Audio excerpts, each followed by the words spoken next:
Assalamualaikum warahmatullahi wabarakatuh. Hari ini materi bahasa Indonesia akan membahas sebuah pengantar teks, cerita, sejarah. Oke. Sebiasa saya memperkenalkan diri dulu. Nama saya Dantri Anjani, guru bahasa Indonesia kalian.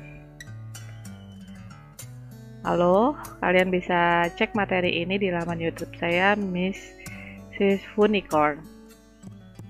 Oke, hari ini kita akan mendeskripsikan atau diskusi interaktif tentang pemahaman teks cerita sejarah, lalu identifikasi informasi teks cerita sejarah, lalu nilai-nilai dalam teks cerita sejarah, dan tugas, seperti biasa.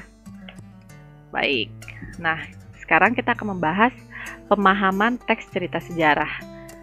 Nah, apa saja yang termasuk di dalam pemahaman? Yang dimaksud ini adalah pengertian, ciri-ciri, fungsi, dan jenis. Oke, sekarang kita langsung bahas aja pengertian teks cerita sejarah.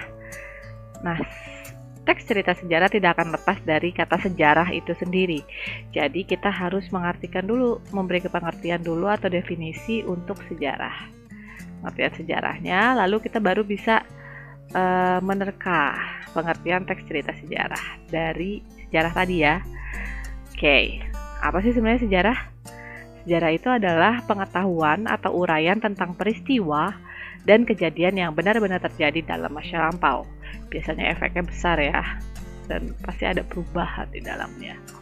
Oke, sejarah itu mengacu pada bidang akademis yang menggunakan narasi untuk memeriksa dan menganalisis urutan peristiwa masa lalu dan secara objektif menentukan pola, sebab, dan akibat yang menentukannya. Jadi dia itu membutuhkan analisis juga ya. Ingat pelajaran kelas 10 tentang historiografi, oke? Nah, berarti kita bisa menyimpulkan bahwa pengertian teks cerita sejarah itu adalah naskah cerita atau narasi rekaan yang mengandung unsur-unsur sejarah. Nah, jadi gini, kalau di dalam teks sejarah kan pasti ada tokohnya, ada yang diceritain kan, ada nama tempatnya, ada peristiwanya apa gitu kan.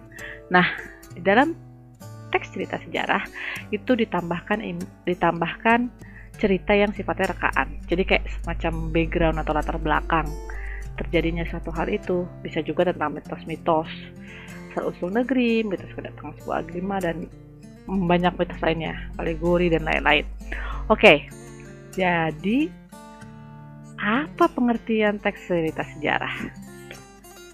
Teks cerita sejarah itu adalah teks yang menjelaskan dan menceritakan tentang fakta kejadian masa lalu yang menjadi asal muasal atau latar belakang terjadinya sesuatu yang memiliki nilai kesejarahan. Bisa bersifat naratif atau deskriptif yang diceritakan secara imajinatif. Jadi pasti dia naratif, pasti dia deskriptif. Nah, dari sini kita bisa nyimpulin ciri-ciri seperti biasa. Oke, ciri-ciri dari teks cerita sejarah. Oke, adalah satu, pasti dia berlatar masa lalu. Oke, lalu sejarahnya imajinatif. Oke, diceritakan secara naratif atau deskriptif, dan penyajiannya kronologis gitu, pasti sesuai urutan waktunya. Nah, jadi fungsinya apa ya kita belajar teks cerita sejarah itu? Fungsinya itu rekreatif, jadi kita tahu jenis-jenis lain dari cerita, dari narasi gitu kan. Terus inspiratif juga, jadi dari masa lalu, oh ternyata kayak gini. Seperti yang Soekarno bilang, jangan pernah melupakan sejarah. Jas merah ya kan? Oke, terus habis itu ada juga instruktif. Jadi kita bisa menelaah kan, tadi menganalisis instruktif. Jadi gimana sih menghindari masalah A, gimana menemukan solusi masalah B, kayak seperti itu. Dan edukatif. Edukatif berhubungan ya. Karena dia zaman terus berkembang dan kita akan terus belajar seperti itu. Oke, nah terakhir jenis teks cerita sejarah. Sebelum kita masuk ke dalam jenis teks cerita sejarah, kita harus tahu bahwa teks cerita sejarah itu adalah teks yang termasuk dalam cerita ulang, atau kita sebut sebagai teks rekon. Nah, teks rekon ini terbagi menjadi 3, seperti ini: rekon pribadi, rekon faktual atau informasional, dan rekon imajinatif. Apa aja itu maksudnya? Oke. Jadi, rekon pribadi itu adalah rekon atau teks cerita ulang yang memuat kejadian dan penulisnya terlibat secara langsung. Gitu ya. Jadi dia langsung ada di dalam situ gitu. Yang kedua itu adalah rekon faktual. Itu dia memuat kejadian faktual seperti eksperimen ilmiah, laporan polisi, berita acara, dan lain-lain. Jadi dia itu memang faktual, sangat fakta. Oke. Yang ketiga itu adalah rekon imajinatif. Rekon imajinatif itu memuat kisah faktual yang dihayalkan dan diceritakan secara lebih rinci. Jadi yang akan kita bahas, teks cerita sejarah itu termasuk sebagai teks rekon imajinatif. Oke. Nah, dari sini kita bisa menyimpulkan bahwa teks cerita sejarah itu ada 2. Yang pertama itu yang banyak sekali unsur fiksinya, dan ada juga yang fokus ke fakta-faktanya. Nah, tapi kita harus bisa membedakan teks sejarah sama teks cerita sejarah. Apa perbedaannya? Coba kita lihat.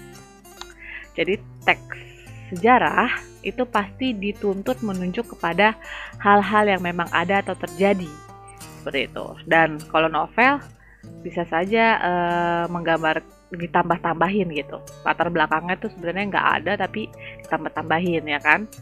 Nah, kalau sejarah harus sesuai gitu kan. Terus yang kedua, teks sejarah itu terikat pada keharusan.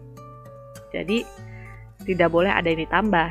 Nah, sedangkan kalau novel sejarah atau teks cerita sejarah itu bebas menciptakan dengan imajinasi apa aja yang berkaitan dengan sejarah itu yang mau diceritakan. Oke, yang ketiga, teks sejarah itu pasti memuat hubungan antara fakta satu dengan fakta lainnya secara rekonstruksi. Jadi ada hubungan topografisnya, ada hubungan kronologisnya, seperti itu. Jadi kayak ada tingkatannya, ada urutan waktunya, dan harus bisa dilacak eksistensinya di masa lampau.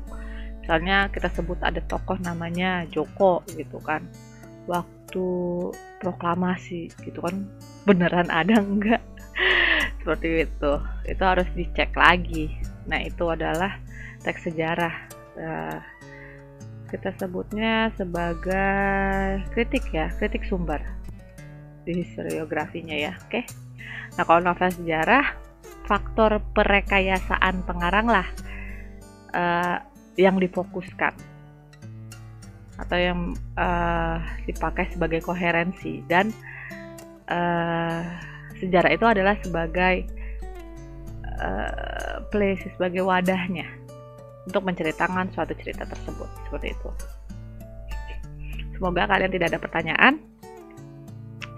Kita lanjut ke identifikasi. Bagaimana sih kita tahu atau kita ngerti bahwa suatu teks itu termasuk teks cerita sejarah?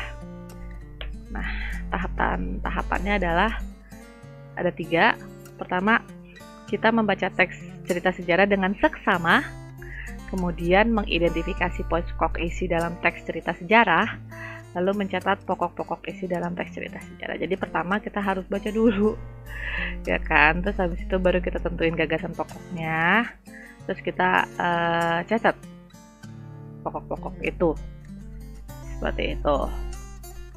Nah, dari sini kita tahu bahwa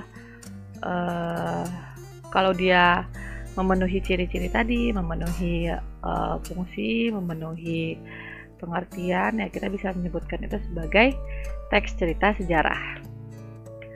Oke, nah dalam teks cerita sejarah pasti mengandung nilai. Nah, nilainya bisa kita cek dari sini. Tolong kalian baca. Ini kutipan novel Arok Dedes yang dibuat oleh Pramudia Anantatur. Oke.